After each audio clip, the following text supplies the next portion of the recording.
Faut-il faire le ménage?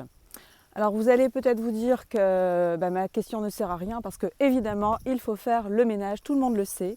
Si on veut vivre correctement chez soi, dans notre maison, dans notre voiture, dans tous nos lieux de vie, évidemment il faut l'entretenir et faire le ménage.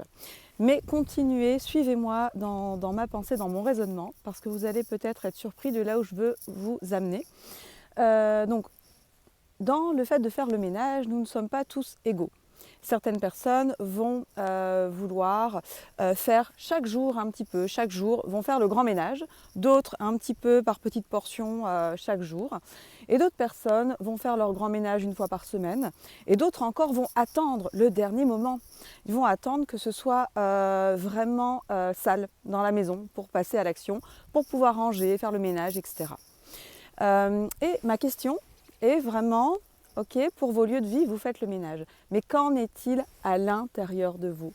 Est-ce qu'il vous arrive de faire le ménage à l'intérieur de vous? Bien oui, sur votre corps physique, vous faites votre toilette. Vous savez que vous prenez votre douche matin ou soir, ou les deux pour certaines personnes. Simplement, vous avez toute votre façon de faire votre toilette, une façon différente. Et le résultat est que quand vous avez pris votre douche, quand vous avez pris un bain, vous êtes propre, vous vous sentez propre. Vos dents, vous les brossez à chaque jour également.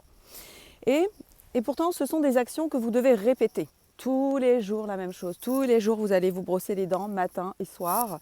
Tous les jours, vous prenez une douche. Et tous les jours, vous êtes propre. Et vous savez pertinemment que le lendemain, vous allez recommencer. Et ma question est, mais encore une fois, qu'en est-il à l'intérieur de vous? Parce que vous vous occupez bien de votre corps physique, qu'en est-il de vos émotions, de vos pensées? Alors, je vous dirais que pour beaucoup de personnes, on ne considère pas ces aspects-là de la vie. Moi-même, j'ai tardé à les considérer. Néanmoins, quand on en prend conscience, c'est-à-dire que si on accumule les particules de poussière, de crasse, à un moment donné, ça saute aux yeux et on ne peut plus faire comme si ce n'était pas là. Ça fait une monticule de saleté, vous voyez, une monticule d'éléments poubelles.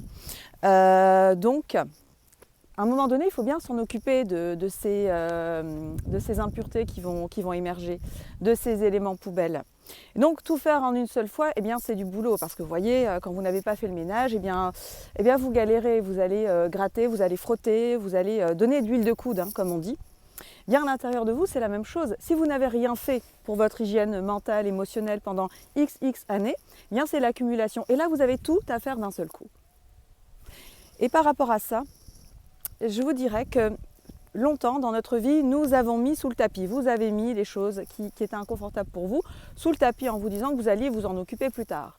Vous viviez certaines émotions, mais vous ne vouliez pas les admettre, les accepter et les exprimer. Vous les avez mis sous le tapis. Vous avez mis tous vos problèmes là sous le tapis, vos problèmes, quels qu'ils soient. Et à un moment donné, évidemment, il y a trop de choses sous le tapis, il faut que ça émerge, il faut que ça sorte de là. D'ailleurs, je vous ferai remarquer que quand on parle de dépression, c'est bien qu'à un moment donné, dans le mot dépression, vous avez pression. C'est qu'il y a trop de pression. Trop de pression signifie qu'à un moment donné, il faut que la pression s'évacue, ça doit sortir. Donc finalement, cette dépression, elle pourrait être salvatrice. Beaucoup de personnes, toutes les personnes qui s'en sortent, en changeant leur comportement et en faisant ce travail intérieur d'hygiène mentale émotionnelle, avouent que finalement, c'était la bonne solution pour elles. C'était la phase par laquelle elle devait passer pour se réveiller.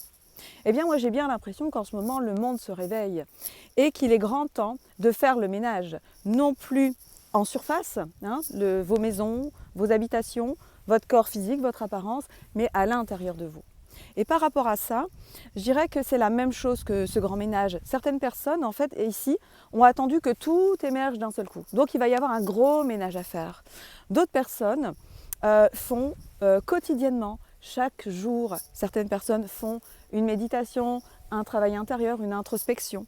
Et donc, à chaque jour, elles s'occupent de leur mental, de leurs émotions. Elles sont en conscience avec ça et elles n'attendent pas d'être submergées. D'autres personnes vont attendre d'avoir un élément, quelque chose qui va faire qu'elles vont s'arrêter. Elles sont dans leur quotidien, elles vivent tranquillement et à un moment donné, stop. Et là, elles vont faire ce travail, elles vont se poser, elles vont méditer, elles vont nettoyer, elles vont libérer ce qui émerge à l'intérieur d'elles-mêmes. Et je vous dirais que peu importe la méthode, la façon dont vous abordez les choses, le tout c'est de le faire. Car prenez bien conscience que quand vous êtes sorti de votre douche, vous êtes propre. Et donc le résultat finalement, il est le même que si vous n'aviez pas pris votre douche pendant, bon c'est une image, hein, imaginez que vous ne preniez pas votre douche pendant un mois et qu'un jour vous prenez votre douche, eh bien vous allez être propre, dans la même propreté, la même état de pureté, de propreté que la personne qui aura pris sa douche à chaque jour. Seulement, vous allez certainement y passer un petit peu plus de temps à frotter, à gratter, à vous savonner. Vous allez y passer un peu plus de temps dans la douche, mais le résultat sera le même. Donc je vous invite vraiment, en cette période particulière, de veiller à votre hygiène intérieure, à votre voilà, à ce qui se passe à l'intérieur de vous. C'est le moment de vous en occuper plus que jamais. Et évidemment, vous pouvez encore rester dans le déni et essayer de maintenir les choses sous le tapis. Faites, c'est votre choix, c'est votre libre arbitre, vous avez le droit de le faire. Mais ne vous étonnez pas par la suite si vous vous sentez lourd et plombé et si vous avez jusqu'à des douleurs physiques. Par exemple, si vous avez mal au dos, évidemment, si vous en avez plein le dos, ça révèle bien qu'il y a des émotions qui sont là et que vous ne souhaitez pas considérer, vous ne souhaitez pas vous arrêter pour regarder ce qu'il y a à l'intérieur de vous et faire le ménage. Et ça, c'est votre choix. Faites ce que vous voulez. En tout cas, moi, je fais ce choix de le faire autant que je peux, quotidiennement. Et ça me rend vraiment la vie beaucoup plus légère. Et je vous le souhaite également. Dans tous les cas, sachez que ce travail n'est pas forcément aisé. C'est-à-dire que vous ne savez peut-être pas comment faire, vous n'avez jamais fait, vous ne vous êtes jamais occupé de votre intérieur. Eh bien, il y a des personnes qui sont là pour vous accompagner. Évidemment, je suis disponible pour vous accompagner en cette période via Skype ou simplement à l'écran de votre téléphone.